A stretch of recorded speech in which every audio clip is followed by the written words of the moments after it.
हमारे साथ बात करने के लिए एक बेहद खास मेहमान हैं। हमारे साथ हैं सौगाता नियोगी साहब, जो कि सीईओ हैं oil palm plantation Godrej Agrovet के। तो बहुत स्वागत है सौगाता जी आपका जी बिजनेस पर।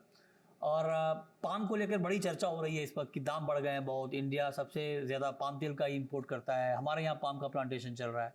तो पहला सवाल तो यही कि पाम ऑयल बिजनेस को लेकर क्या डेवलपमेंट हो रहे हैं इंडिया के पॉइंट ऑफ व्यू से।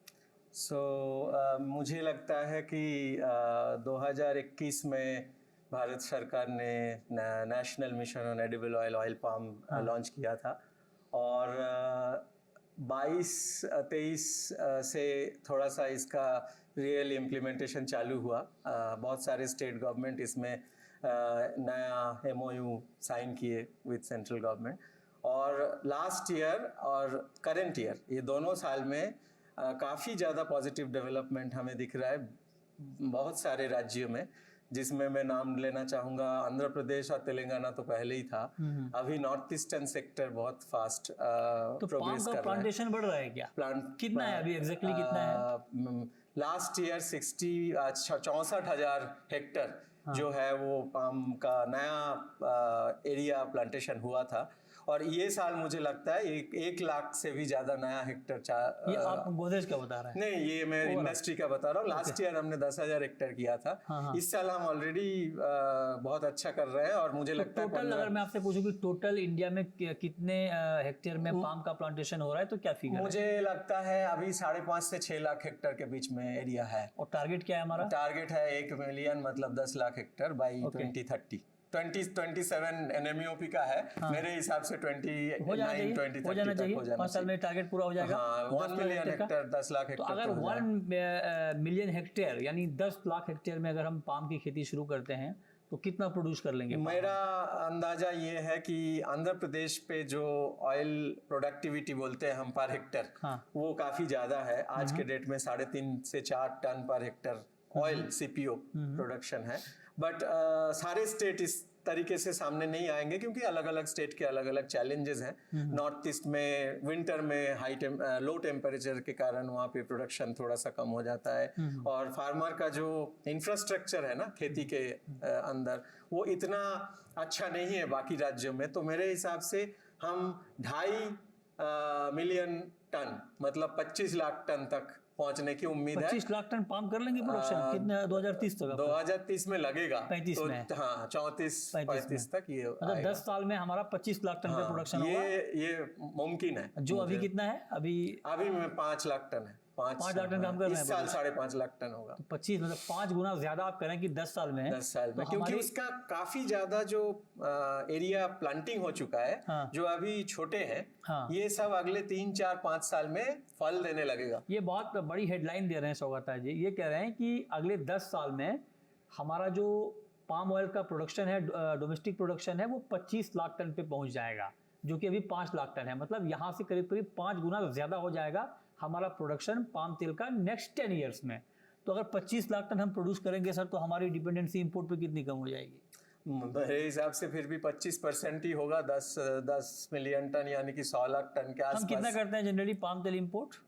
आंकड़ा बताता है 9-10 के बीच में है। 9-10 मिलियन टन 90 to 100 लाख मतलब 90 से 100 लाख टन के बीच में वैरी करता है। 5 मिलियन हमने कर लिया तो आधा तो कर ही लिया ना 50%। 5 मिलियन तो नहीं, 2.5 मिलियन टन 25 लाख टन तो 25% हो जाएगा। 25% फिर भी अगर इंपोर्ट पे डिपेंडेंसी कम हो जाती है तो बहुत बड़ी बात है। अच्छा, ये आपने इंपॉर्टेंट बात बताई। अब जरा हमें ये बताइए कि पाम तेल तो हम इंपोर्ट कर ही रहे हैं, लेकिन पाम तेल के मार्केट को लेकर के क्या पोटेंशियल आपको इंडिया में दिख रहा है?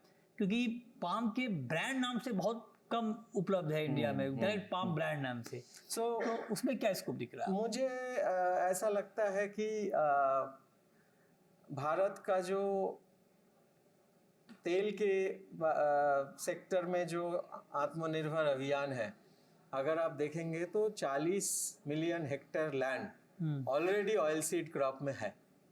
और इसके बावजूद हमारी जो ऑयल प्रोडक्टिविटी है, डोमेस्टिक प्रोडक्शन, वो 12 मिलियन टन या कि 120 लाख टन तक ही पहुंचा है। और जिस तरीके से हमारा जैसे सोयाबीन की ऑयल प्रोडक्टिविटी देखेंगे तो 100-200 किलो पर हेक्टर है। मूंगफली में वो 600 या 700 किलो ज़्यादा से ज़्यादा 800 किलो पर हेक्टर तक है, तो जितनी भी ऑयल सीड हम उगाते हैं। और पाम यानी कि 3 टन पर हेक्टर है। तो जो हमारी सेल्फ सफिशिएंसी की जर्नी है उसमें पाम कंटिन्यूसली एक अहम हिस्सा प्ले करने वाला है। बिकॉज कम लैंड में अगर ज़्यादा तेल उगाना है तो सरकार के पास हमारे पाम का विकल्प रेडी नहीं है। बिकॉज आपको 160 मिलियन हेक्टर टोटल लैंड में खेती हो रहा है आज के, जिसमें ऑलरेडी आप 40 मिलियन हेक्टर पे कर ही रहे हो। चलिए, बहुत शुक्रिया सौगाता जी आपका हमारे साथ जुड़ने के लिए, और बहुत ही डिटेल में इन्होंने बताया कि पाम प्लांटेशन की ग्राउंड रियलिटी क्या है और पाम प्लांटेशन में कितना स्कोप है, कितना हम प्रोडक्शन आगे बढ़ा पाएंगे। बहुत शुक्रिया आपका हमारे साथ जुड़ने के लिए।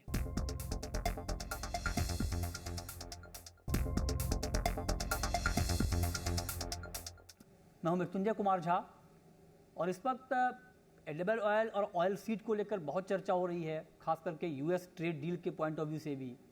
और आप देखिए कि हम चूंकि बहुत बड़ा इंपोर्टर हैं एडिबल ऑयल के, तो उस लिहाज से ग्लोबल मार्केट में जो भी डेवलपमेंट ऑयल सीड और ऑयल्स को लेकर होते हैं उसका इमीडिएट इम्पैक्ट इंडिया के ऊपर भी पड़ता है। और सोयाबीन ऑयल भी हम इंपोर्ट करते हैं। तो अब चूंकि सोयाबीन की जो दो बड़े प्रोड्यूसर हैं ब्राज़ील और अमेरिका यूएस, अगर वहाँ पर कुछ डेवलपमेंट होता है तो उससे भी कहीं ना कहीं ओवरऑल सप्लाई के ऊपर इम्पैक्ट पड़ता है। इसी पर बात करने के लिए हमारे साथ एक बेहद खास मेहमान है। हमारे साथ हैं केविन रॉबके, जो कि रीजनल डायरेक्टर हैं यूएस सोयाबीन एक्सपोर्ट काउंसिल के। Roepke, thank you very much for joining us. And my first question to you is what is the actual global demand supply scenario of soybean right now? Yeah, well, first off, it's great to be with you. Thank you very much for the invitation. You know, right now we're seeing lower acreage in the U.S. However, we're seeing very good weather. So the expectations are, and the forecasts have been for very favorable production. We're seeing area and expansion and production increase in Brazil as well. But on the supply side, you know, that's one aspect. On the demand side, we're seeing very robust demand.